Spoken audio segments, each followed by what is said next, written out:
नमस्कार मंडळी. आजचा माझा तिसरा व्हिडिओ आहे हा, आणि मी आज तुम्हाला सांगणार आहे, रात्री झोपायच्या अगोदर म्हणजे झोपताना किंवा झोपायच्या अगोदर आपण सगळ्यांची माफी मागायची आहे आणि सगळ्यांना माफ करायचं आहे. रात्री झोपायच्या अगोदर बोलायचं आहे, धन्यवाद परमात्मा, जिन लोगों को मैंने इग्नोर किया, जिन लोगों को मैंने गलत कमेंट किया, जिन लोगों को मैं जाने अनजाने में हर्ट किया, उन सभी लोगों से मैं माफ़ी मांगती हूँ. I am sorry. आणि ज्याने आपल्याला हर्ट केलं आहे किंवा ज्याने आपल्याला नकळत आपल्याला दुखावलं आहे, तर त्यांना माफ करायचं. परत म्हणायचं, धन्यवाद परमात्मा, मैंने जिन लोगों को इग्नोर किया, मैंने जिन लोगों को गलत कमेंट किया, जिन लोगों को मैंने जाने अनजाने में हर्ट किया, उन सभी लोगों से मैं माफ़ी मांगती हूँ. या माफी मागण्यामुळे काय होतं, आपल्या नकळत आपण दुसऱ्याला माफ करत असतो. भले तो आपल्याला आवडत नसेल, पण हे आपण आपल्यासाठी करत असतो. आपण लोकांसाठी नाही करत, हे आपण आपल्यासाठी करत असतो.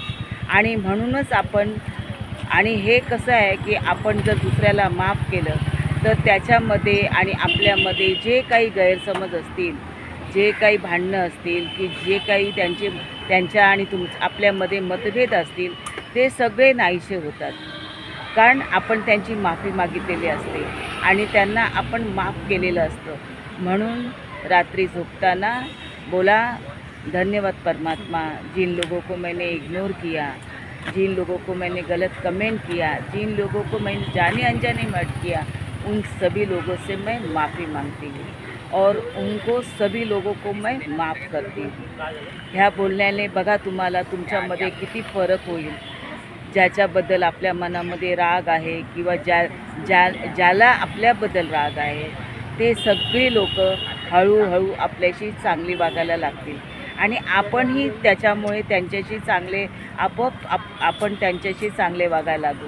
आणि हा फरक तुम्हाला नक्कीच जाणवेल, कारण हा बदल माझ्यामध्ये झालेला आहे आणि मी बरेच दिवस ह्याचं म्हणजे पडताळून पण बघितलेलं आहे की हा माझ्यामध्ये कसा बदल झालेला आहे, की लोकांना माफ केल्यावर आपल्याला किती पॉझिटिव्ह वाटतं आणि लोकांची माफी मागितलं तर आपल्याला किती पॉझिटिव्ह वाटतं. हा फरक मी माझ्या स्वतःमध्ये बघितलेला आहे आणि मला त्याच्यामुळे आजूबाजूचं जगही आपल्यासारखं चांगलं, आनंदी आणि हसतमुख दिसतं. त्याच्यामुळे म्हणूनच आपण रात्री झोपताना परमात्माला धन्यवाद बोला आणि परमात्माला बोला की ज्या कोणाला मी दुखावलेलं आहे, ज्या कोणाबरोबर मी वाद निर्माण केलेत किंवा भांडण झालेलं आहे, त्या सगळ्यांची मी माफी मागते आणि सगळ्यांना मी माफ करते. धन्यवाद परमात्मा. मंडळी, आजच्या पुरतं एवढंच. उद्या आपण 4था दिवस आहे, उद्या दुसरं. हा व्हिडिओ तुम्हाला जर आवडला असेल तर मला लाईक करा, कमेंट करा आणि शेअर करायला विसरू नका. धन्यवाद.